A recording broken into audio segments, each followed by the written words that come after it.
Thank you, Mr. Speaker. Allow me to also wish my colleagues Happy New Year. It's good to see all of you, including you, Mr. Speaker. And it's quite telling that this is one of a few committees where there's very little contestation. I don't see as much interest from members to be part of this committee as others. And I was just asking my colleagues who have served with me on that committee in the previous session, Mr. Speaker.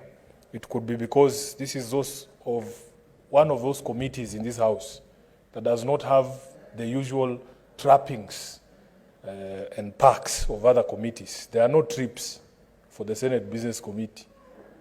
In fact, Mr. Speaker, there are no perks that I am aware of. And this is one of those committees that cannot be adjourned for lack of quorum. So if you are a member of this committee, you must show up for meetings of this committee. And I suspect that is why the interest is not as high as the impending committee on impeachment of the governor of Kisii County that I've had here.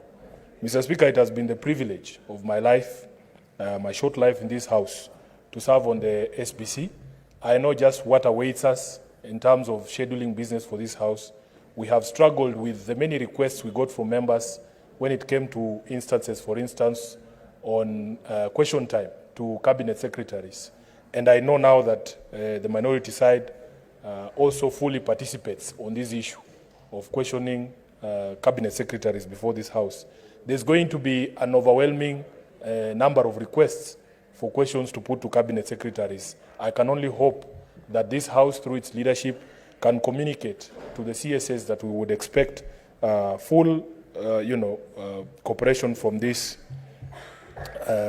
cabinet secretaries for us to be able to execute the business of the House. Mr. Speaker, I may be the only one, but every time you flip a calendar, the expectation is that you will turn a new leaf in your life also. My expectation during this session was to see the best side of my colleagues here. But some of the comments that have already gone ahead have dampened my spirit and my expectation that some of my colleagues return the very same people we said goodbye to in December.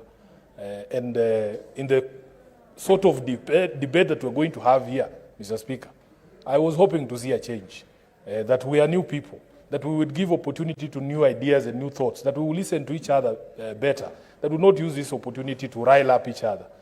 If, for instance, there is a critical matter, such as a matter that was involving both sides of a political divide as a bipartisan report, some of the comments that I have heard from my colleagues leave me very wary of what we can expect in this session. And I know the majority leader must have been as offended as I have been by some of the comments directed at a committee that he served very ably and was able to midwife a child under very difficult political circumstances. Mr. Speaker, also last year we had cautioned that as a House we should not be preempting our own business, so that people should not be anticipating debate and making comments that lend themselves to some of the attacks we have received as a House, that matters come here when there is already a predetermined outcome. It has broken my heart, Mr. Speaker, for people to speak about business that might come before this House in a manner that suggests that decisions have already been reached. Even before we are seized of those matters, it is quite heartbreaking that indeed some people turn the calendars in their houses, but they never turn a new leaf in their own lives and in their own conduct as elected leaders.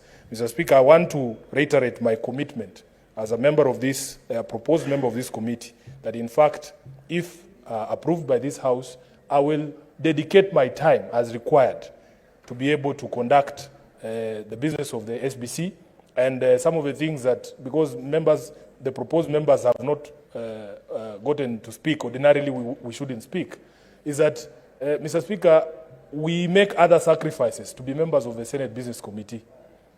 You have seen in other instances, members argue, oh, so-and-so is on 4 committees, so has too many committees, and they start with the SBC as if it is a regular committee.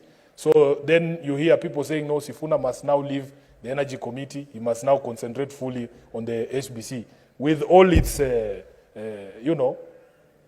lack of the perks that I have described here. So, Mr. Speaker, I believe that my colleagues who have served on that committee in the previous session have given their best in the service of this House, and I am sure that their commitment is unwavering, for us to be able to deliver the mandate of this House. Lastly, Mr. Speaker, yesterday I was at a burial, and the preacher who gave the preaching there said something profound to me, that life at its best is very, very short.